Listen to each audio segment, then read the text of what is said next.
morning, everyone, and welcome to the Foreign Service Institute's Mabini Dialogue Series.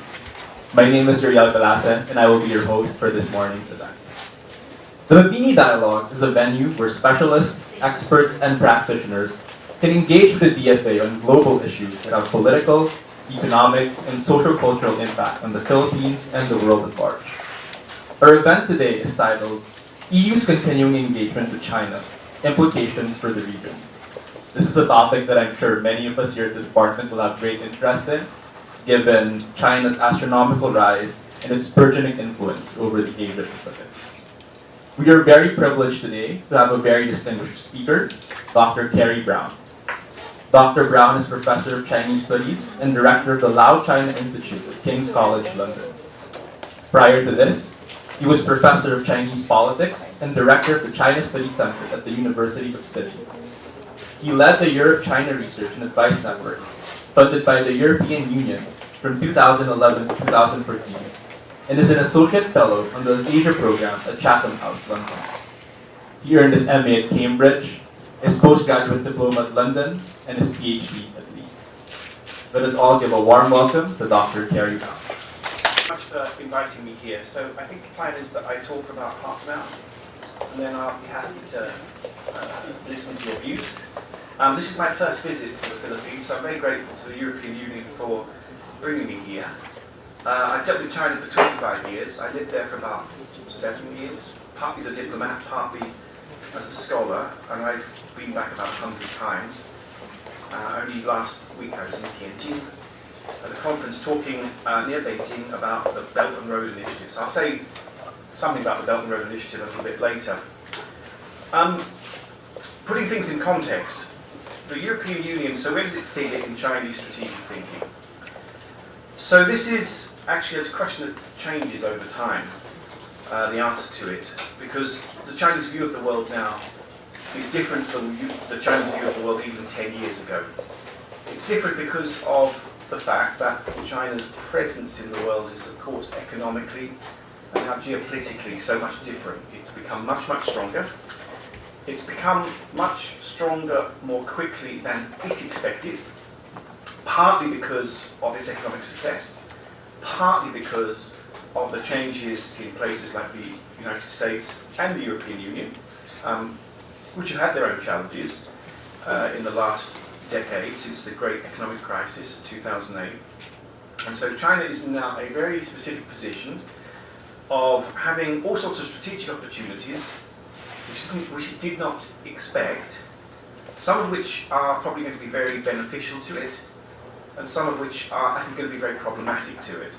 And obviously, the Philippines is right at the kind of front of Chinese aspiration, because I think it's clear that China's vision, what we call the China dream, is to be the regional dominant power, and that is this region.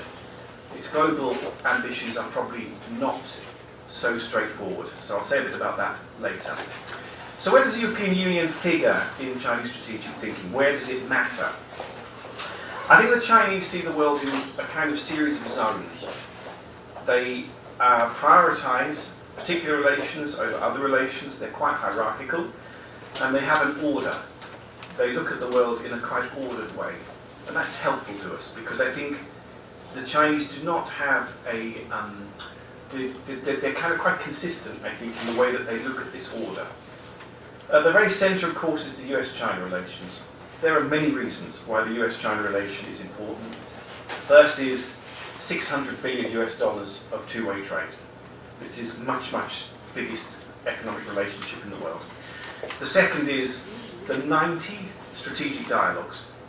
So this is a lot of dialogue between two partners over issues from cybersecurity, economics, political, human rights, all sorts of issues. And of course the third is the enormous financial integration. We all know that China has something like maybe $500 billion, maybe $1 trillion of US treasuries in its foreign currency reserves. So in a sense it is an extraordinary mutual dependence. This is not, so people talk about the era now being a new Cold War. There was nothing like this kind of integration between the USSR, the Soviet Union, and America in the Cold War.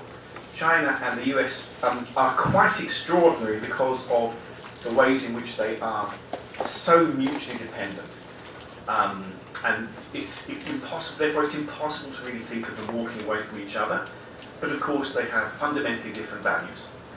And this is an issue that we see unfolding every day, that they are different and yet in many ways the same. And so it seems that China's attitude to America has been to try and assert and find strategic space where it can, but to avoid any direct confrontation.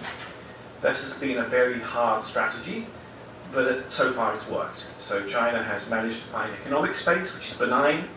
It has managed to become the main trading partner for something like 125 countries in the world, including in this region. But it has avoided any direct military or big strategic conflict, apart from in the South and East China Seas and around its own borders, where it feels it has legitimacy.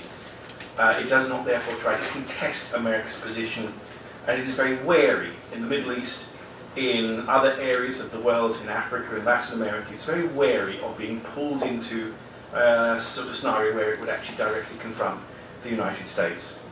So the first zone, I think, is pretty uncontroversial. The second zone is, I think, occupied by this enormous concept of the Belt and the Road Initiative. So this is a Chinese idea. This is the first time historically that China has come up with its own idea of what its vision for the region is. And this idea embraces at the moment maybe 65 countries, but it in fact goes all over the world. In the last 2 months I've been to Canada, Brazil, Greece, Malaysia, Singapore, China. All of these, of course, China doesn't need to be said, but all of these areas are embraced in the Belt and Road Initiative and talking about what the Belt and Road Initiative means. The Belt and Road Initiative is, in some senses, the proxy for China's attempt to find strategic space to be dominant, particularly in the region, but to have an economically benign zone around it in which it can get a secure supply of resources, in which it can export its capital abroad, in which it can internationalize renminbi and control its process of globalization in a way which does not lead to direct confrontation, particularly with the US. We can come back to the Belt and Road Initiative in the Q&A and discussion. The third zone is the European Union. So the European Union is a very important actor. As I've just learned, it's probably the biggest investor here. It's certainly a huge investor in China. Why does the European Union matter? And how does China conceptualize the European Union? So first of all, I'll deal with three issues: the history, the core issues, and the concept. Now the history is important. In 1975, when the European Economic Community, as it was then, diplomatically recognised the People's Republic of China, we have to remember, what did they recognise? So the People's Republic of China recognised, in a year before the death of Mao Zedong, so in a period in which it was still pursuing extreme left policies, and did not recognise markets, did not recognise foreign capital, didn't have any integration at all into the outside world, or very little. It recognised the economic community, the European economic community, as a multilateral partner, which at that time had, I think, 9 member states. It was not a relationship with any real content.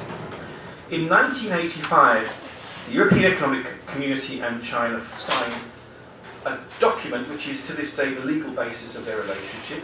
If you read that document, it's on the European Union website, the External Action Service website.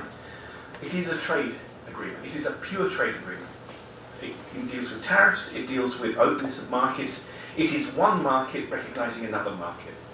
And that agreement stands to this day. It has not been revised despite a number of attempts. It is the legal basis of the relationship. So as markets, the European Union, as it became after the Maastricht Treaty in 1992, and the People's Republic of China, as markets, there is a very solid concept of what each other are. as social, political actors, there is of course great controversy. And you can see therefore that in 2017, because of the fundamental changes of the European Union, the relationship is very asymmetrical and has an imbalance at the heart of it about what each other are recognising.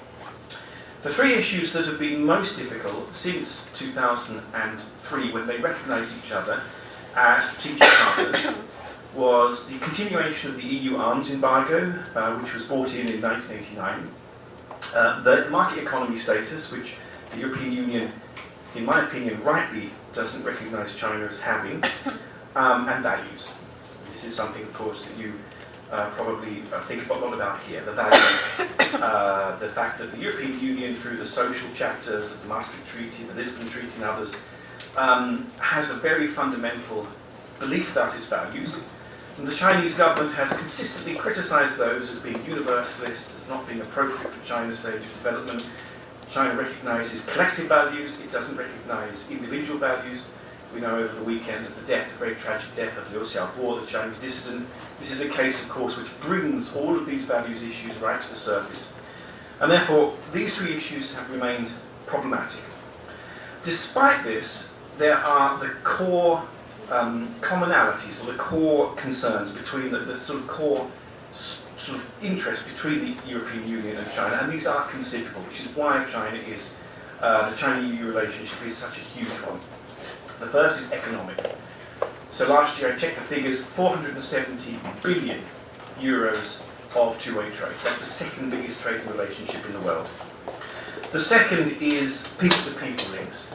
Enormous amounts of tourism, enormous amounts of students in Europe, in the UK, currently still a member of the EU, something like 110,000 Chinese students. So it's the second biggest number in the world, maybe the third after Australia and America.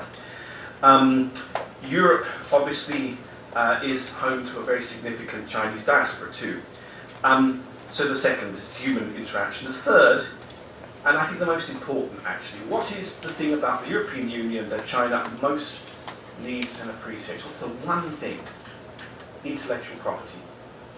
The Chinese government would not have developed China in the way that they have since 1978, when reform and opening up happened, without the intellectual support and intellectual technology transfer from European Union members. That's a fact.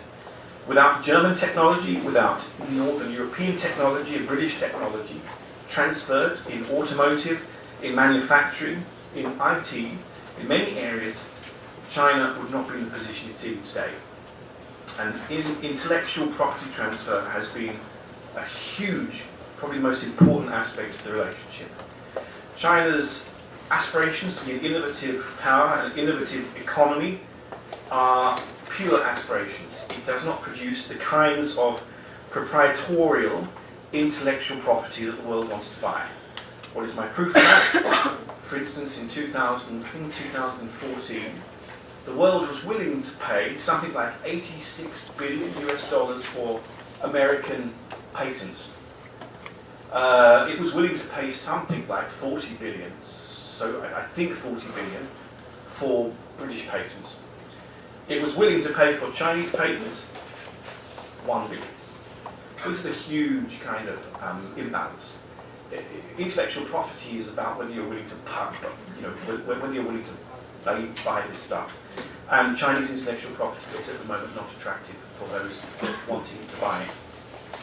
So intellectual property, intellectual transfer is very, very important. The fourth is obviously investment.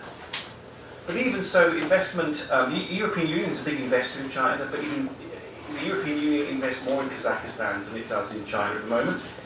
That is probably because of the lack of openness of the Chinese domestic investment market, and of course there will now be investment protocols between the European Union and China, possibly as part of a free trade agreement, and so this aspect of the relationship is likely to increase. The Chinese are investing more in Europe. They certainly invest a lot in the UK, they invest a lot in Germany, they invest in Eastern Europe more and more, in infrastructure, in manufacturing, in buying mergers and acquisitions, in buying brands. That's something we can also talk about a bit later. But investment, of course, is important. The one area that I haven't mentioned is, of course, security. So it is difficult. I mean, the European Union as a security actor is a security actor in China because of its dense network of alliances, particularly with the US, but also across the rest of the world. But you couldn't say that it is a hard security actor. Now, having dealt with the kind of core interests, we then have to think about the conceptualization issue. How does China currently conceptualize this third area of its core relationships? So we have the answer to this. When Xi Jinping, the current president and party secretary and strongman of China, visited the first ever Chinese head of state to visit the headquarters of the European Union in 2014, he made a speech at the College of Europe in Brugg, and he said that the EU for China was a civilizational power, and no one had a clue what that meant. So we're still trying to work it out, but as I understand it, a civilizational power in the way that he spoke about it was that China recognized the European Union, because of its current 28 member states, was a complex partner. It was not a unified sovereign state, and therefore it didn't have some of the security and economic attributes of a unified sovereign state, but it also had incredibly important markets, intellectual property, geopolitical strength, all of these things. It therefore had to be recognized as a very important Chinese partner. And therefore, as people historically have talked about China being not a country or even a continent, but a civilizational power, the best way for China to conceptualize its relationship with the European Union was to say that, like China, the European Union was a civilizational power. So that was abstract. It did not mean that you were talking about a kind of unified sovereign entity. You were talking about something more abstract. Civilizational power also very importantly figured as a way in which the Chinese were saying that they were equal to the European Union. It was a way of them politely saying that they were no longer interested in having lectures on human rights or values, that they felt that their worldview was as valid for them as the kind of attempts by the European Union to assert their worldview to say that it was valid for China. They felt that the zealous missionary kind of nature of the EU in promoting universalist values for China was therefore no longer relevant.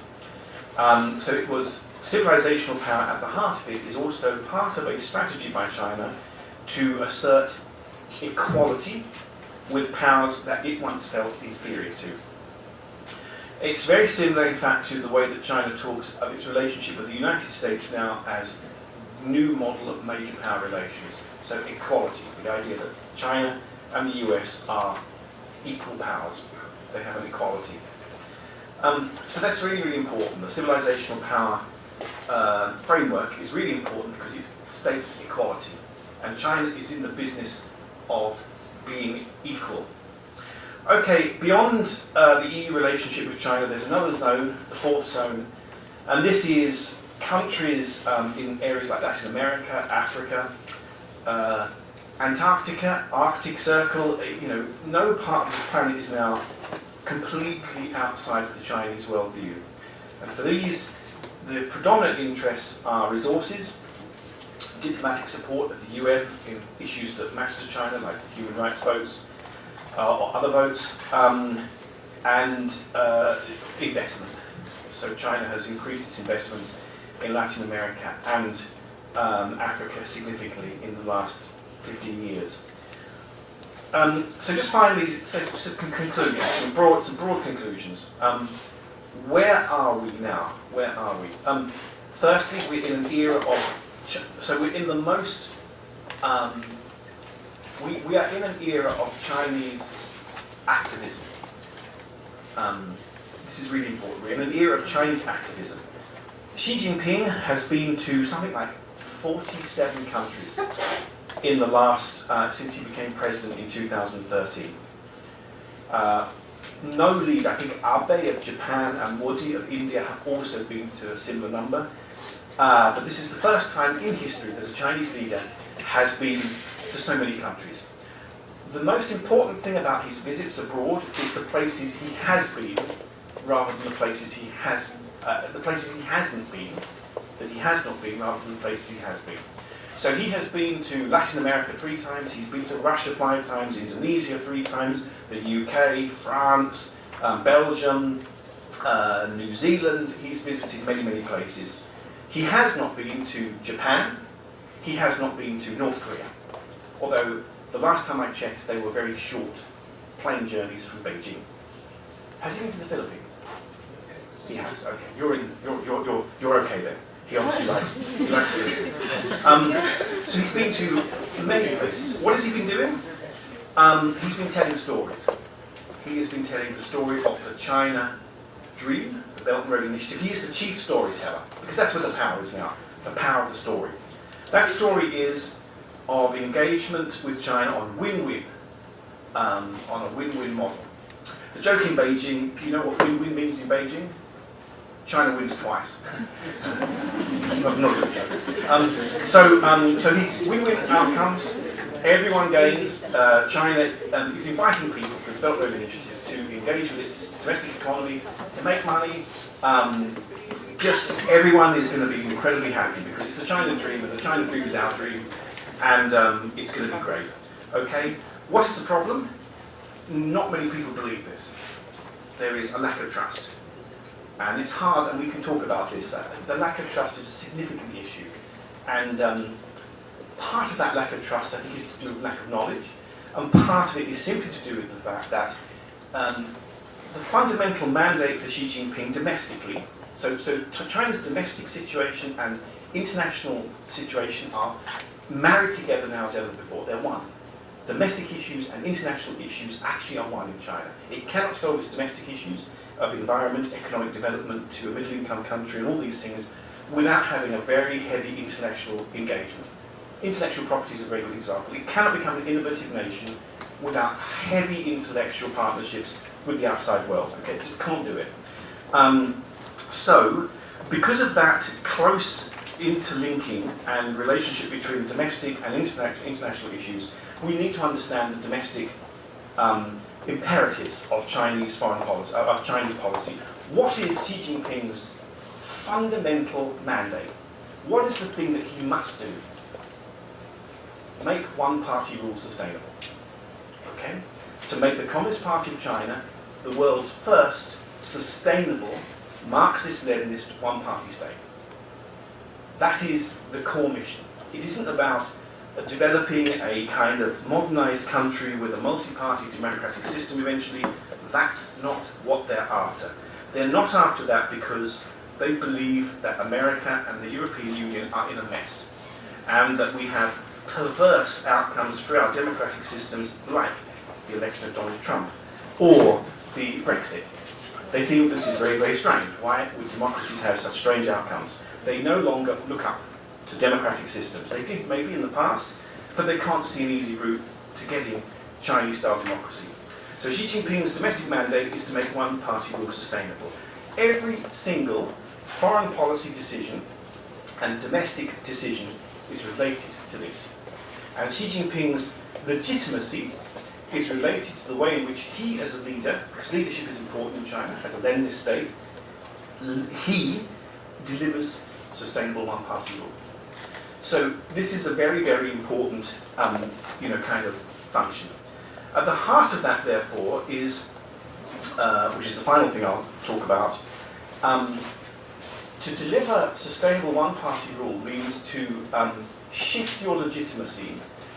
So the core of the Communist Party's legitimacy since 1978 has largely been on economic performance. And it's been very successful. So every year until 2012, 10% GDP growth a year.